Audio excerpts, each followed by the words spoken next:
Alexander Grothendieck was a 20th century mathematician who made wildly important contributions to topology, algebra, and logic, earning a Fields Medal in 1966.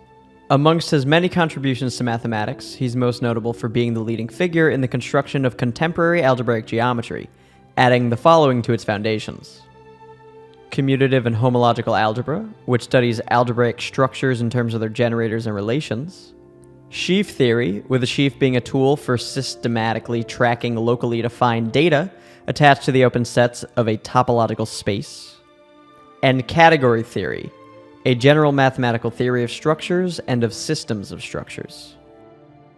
Grothendieck is considered by many to be the greatest mathematician of the 20th century.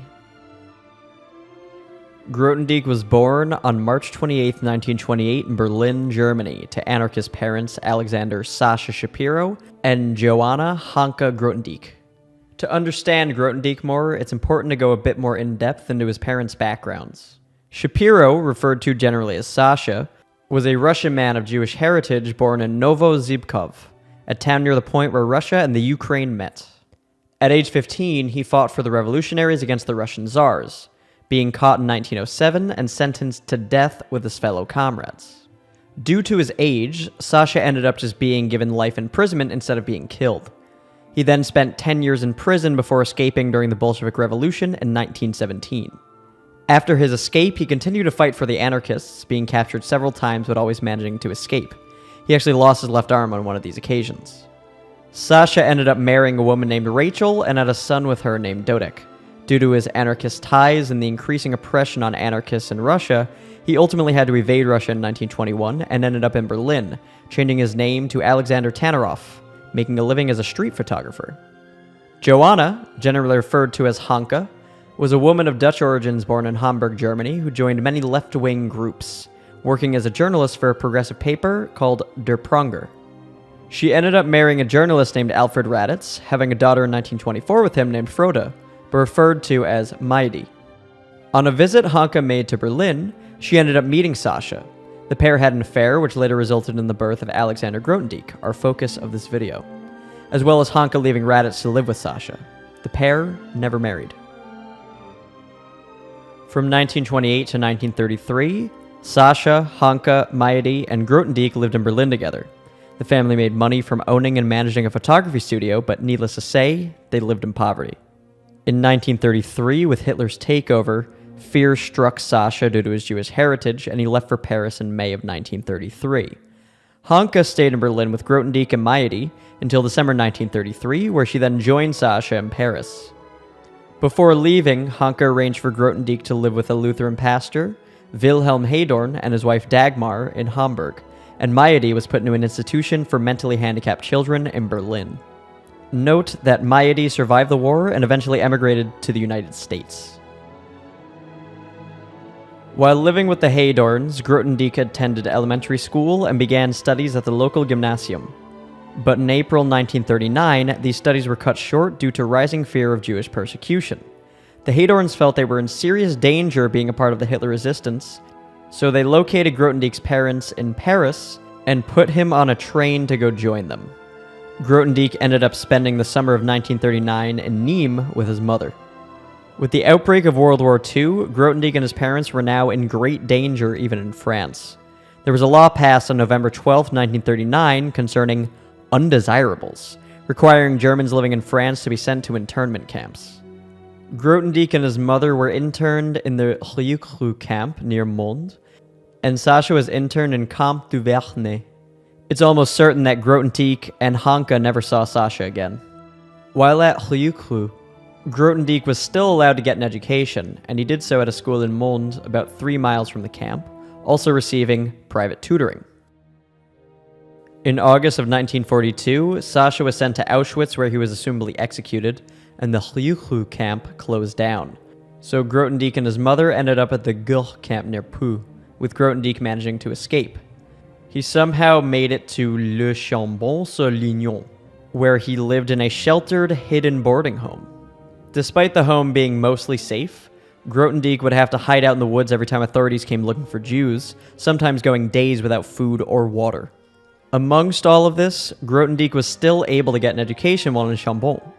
Grothendieck attended Collège Cévenol, a secondary school founded in 1938 by anti-war activists.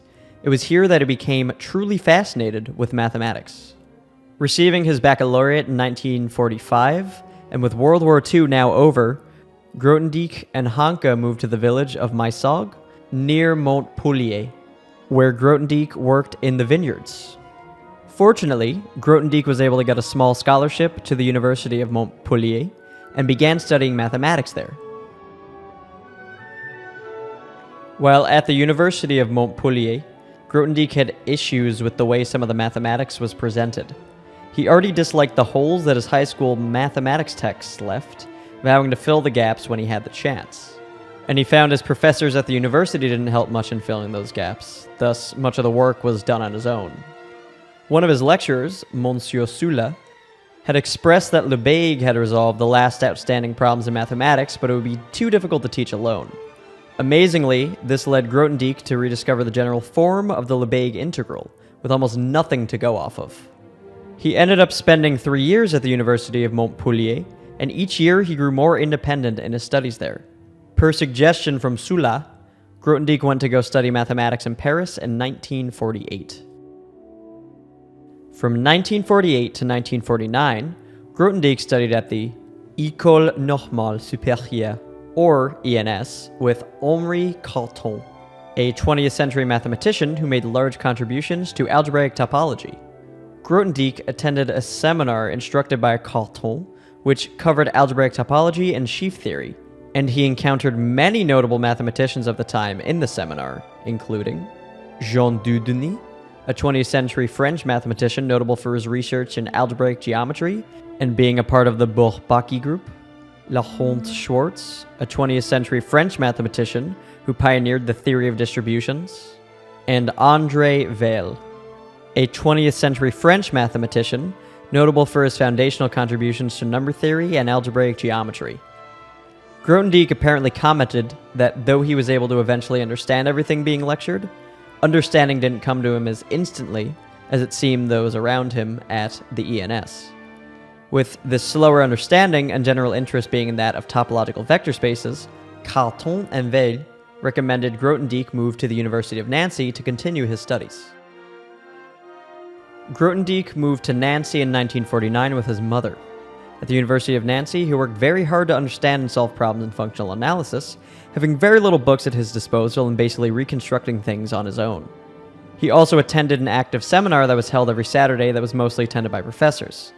Impressed by Grothendieck's abilities, Dieudonné and Schwartz threw a series of unsolved problems at him, as a means of helping construct a general theory of duality for convex vector spaces. In less than a year of being thrown these problems, Grothendieck had solved them all, going on to solve many more problems in functional analysis with the techniques he had developed. On February 28, 1953, Grothendieck, advised by both Dieudonné and Schwartz, presented his doctoral thesis, Topological Tensor Products and Nuclear Spaces, leading to applications in physics and computer science. By this point, he was now the leading figure on topological vector spaces, with Dieudonné comparing his impact to that of Stefan Banach, a 20th century Polish mathematician who is notable for being the founder of modern functional analysis. After receiving his PhD, Grothendieck lectured and researched at the University of São Paulo in Brazil from 1953 to 1955.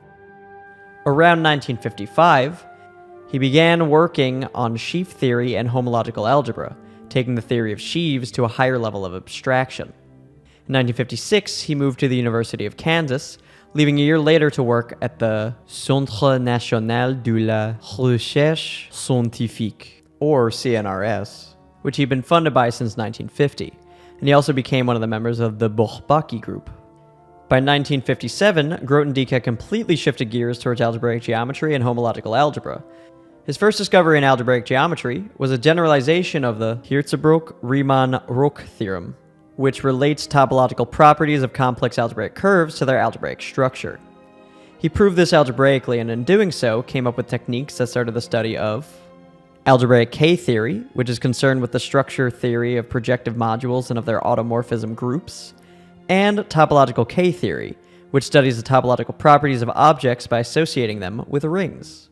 He He also produced the Tohoku paper in 1957, published in the Tohoku Mathematical Journal, introducing abelian categories, removing the need to distinguish the cases of modules over a ring and sheaves of abelian groups over a topological space. In 1959, Grothendieck began his golden age after being offered a research position at the Institut des Hautes Études Scientifiques, or IHES, where he would spend the next 11 years of his life. During his golden age, Grothendieck established several unifying themes in algebraic geometry, number theory, topology, category theory, and complex analysis. To put it bluntly, it was an insanely prolific 11 years that Grothendieck had at the IHES.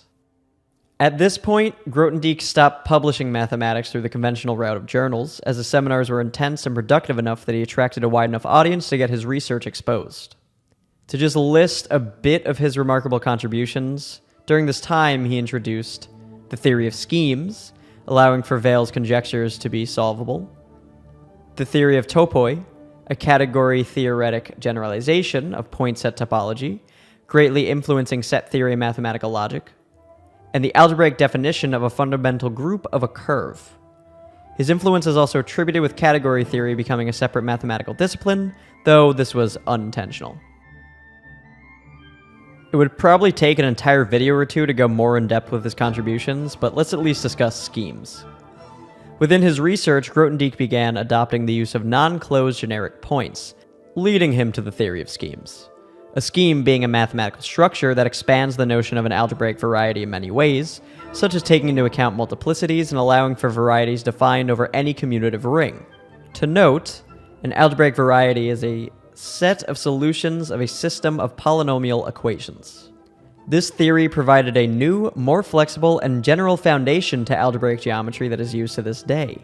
And this theory was developed in detail between 1960 and 1967 by Grothendieck and Dieudonné, collected into the work Éléments de géométrie algébrique, or EGA. The EGA introduced a Tal and Elatic cohomology theory, which were used to prove the Weyl conjectures, produced in 1949, but unsolvable until the EGA. The conjectures essentially observed there was a connection between topological characteristics of a variety and Diophantine equations.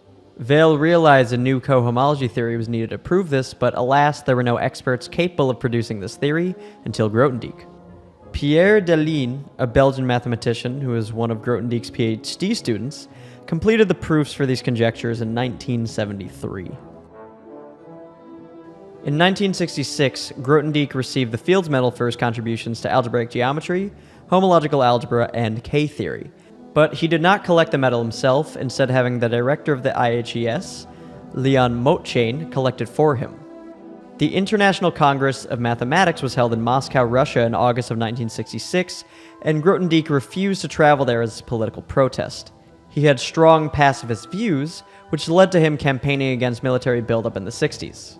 Thus, Russia was on his anti-travel list. Grothendieck made no public statement about the reasons for not going, but declared himself a citizen of the world and requested U.S. citizenship. In December of 1967, Grothendieck visited North Vietnam, which was being bombed by the U.S. He started off his lectures at Hanoi University, but the bombing became too intense, so Grothendieck and the members of the university went to a secret location to finish them. Grothendieck described it as a remote forest hideout in a desperately poor country that was being bombed into the Stone Age.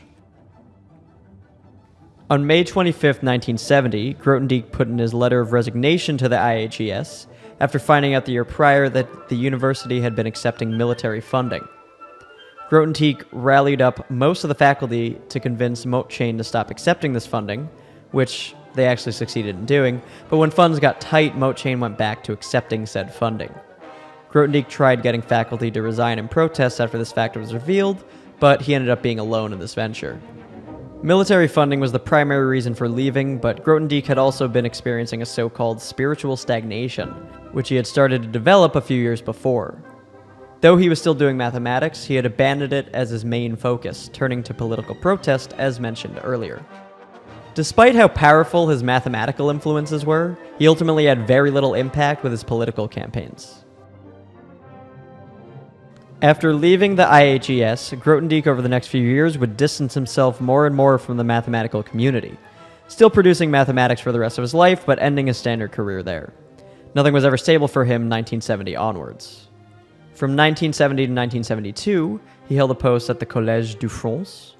From 1972 to 1973, he held an appointment at the Université Paris-Saclay.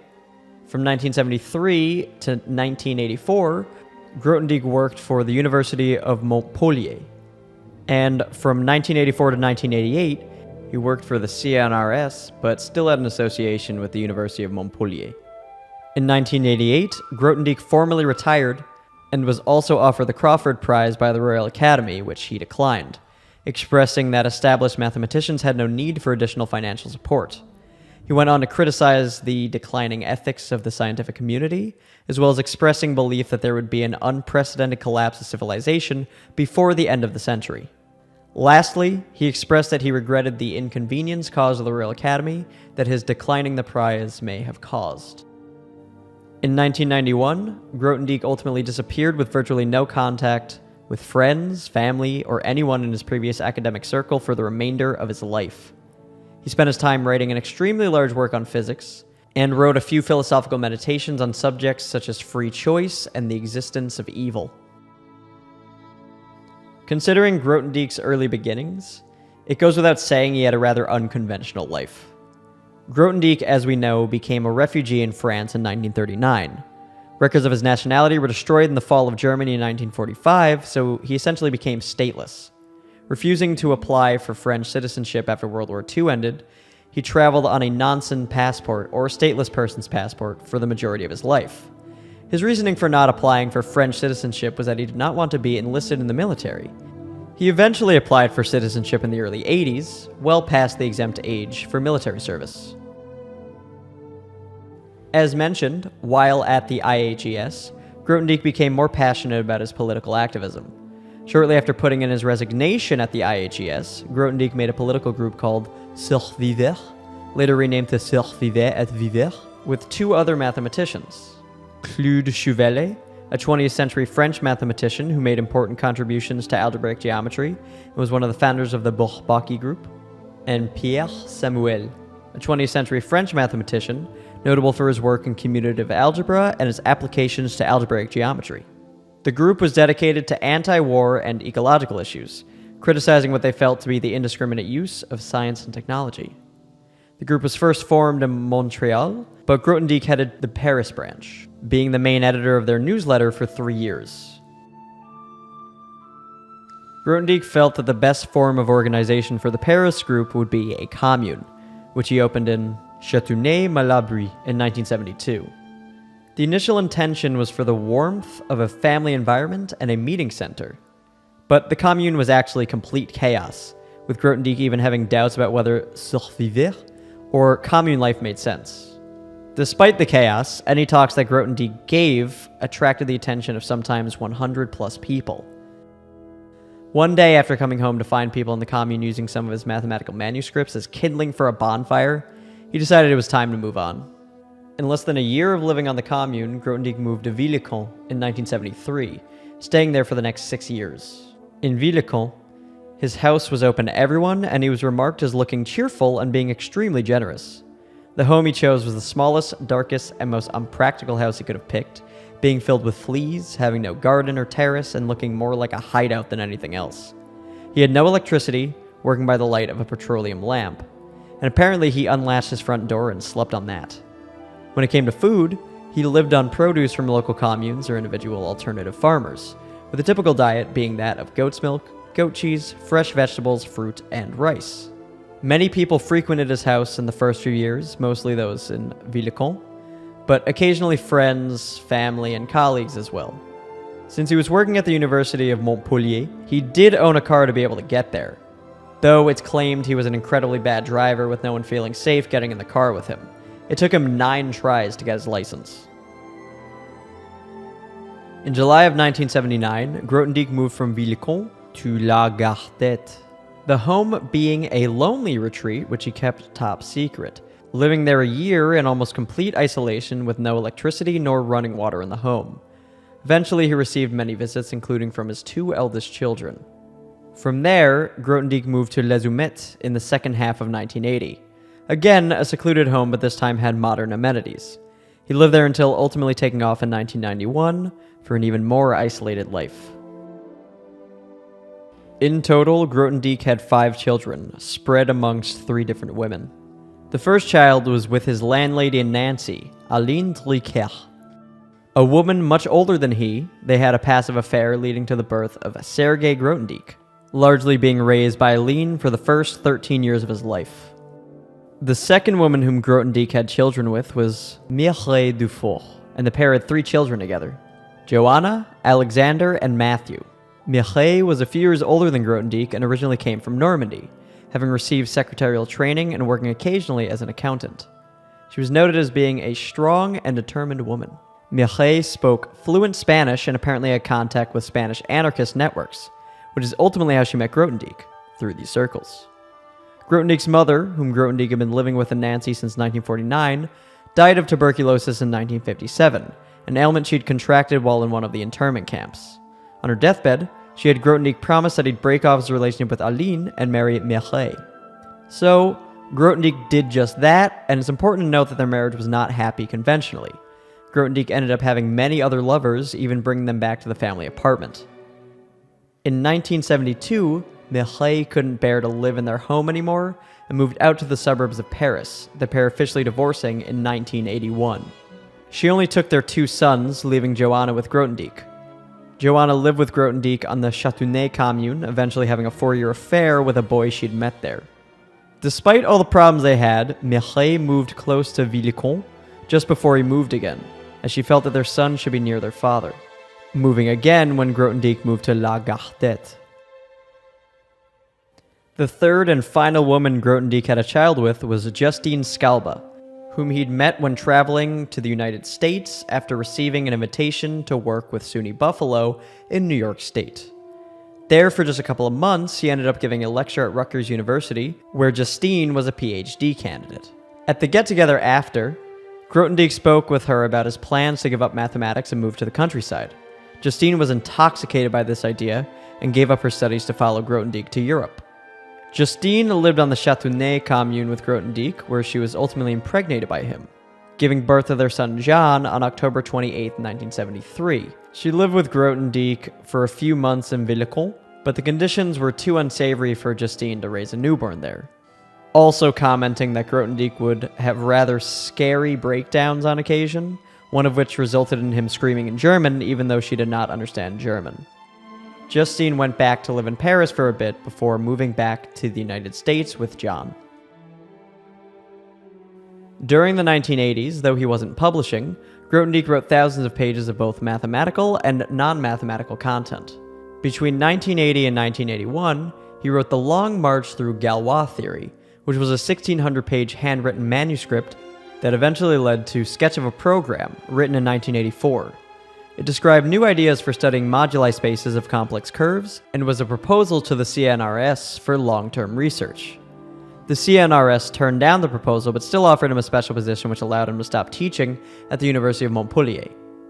Though the CNRS turned the proposal down, the ideas introduced had a profound effect on research today, introducing descent d'enfant theory, where a descent d'enfant is a type of graph embedding to study Riemann surfaces and provides combinatorial invariance for the action of the absolute Galois group of the rational numbers, and Annabelian geometry, which describes the way a fundamental group G of an algebraic variety V determines how V can be mapped into another object W under the assumption that G is strongly non-commutative. He never published this work himself, but it ended up being published in the 2-volume work Geometric Galois Actions in 1997, written by Leila Schneps, an American mathematician and fiction writer at the CNRS, her focus being in number theory, and Pierre Locek, a French mathematician working at the University of Paris, and is notable for his work on Teichmuller theory. In 1986, Grothendieck wrote a 1,000-page autobiographical manuscript titled Récolte et Sommeil, in which he described his approach to mathematics and his experiences within the mathematical community. His view is that he was initially accepted with open arms, but progressively perceived academia to be governed by competition and status. He felt like his work was buried, along with feeling betrayed by former students and colleagues after leaving the community. After 1991, Grothendieck basically refused every human contact, with the exception of the brief correspondence he had with Schneps and Lochek, who somehow found his location and became the last members of the mathematical establishment to come in contact with him. Grothendieck died on November 13, 2014, at the age of 86, dying in a hospital in Saint-Giron, Ariège. From there, it was revealed that he had been living alone in a house in Larçage, Ariège, and that while he was alive, he was sustained food-wise by local villagers after they saw his attempt at living on a diet of dandelion soup. Well, there you have it. A glimpse into the life of the extraordinary Alexander Grothendieck. I'll end us on Grothendieck's obituary, written by algebraic geometers David Mumford and John Tate. Although mathematics became more and more abstract and general throughout the 20th century, it was Alexander Grothendieck who was the greatest master of this trend. His unique skill was to eliminate all unnecessary hypotheses and burrow into an area so deeply that its inner patterns on the most abstract level revealed themselves, and then, like a magician, show how the solution of old problems fell out in straightforward ways now that their real nature had been revealed. Thank you for watching, and I'll catch you next time.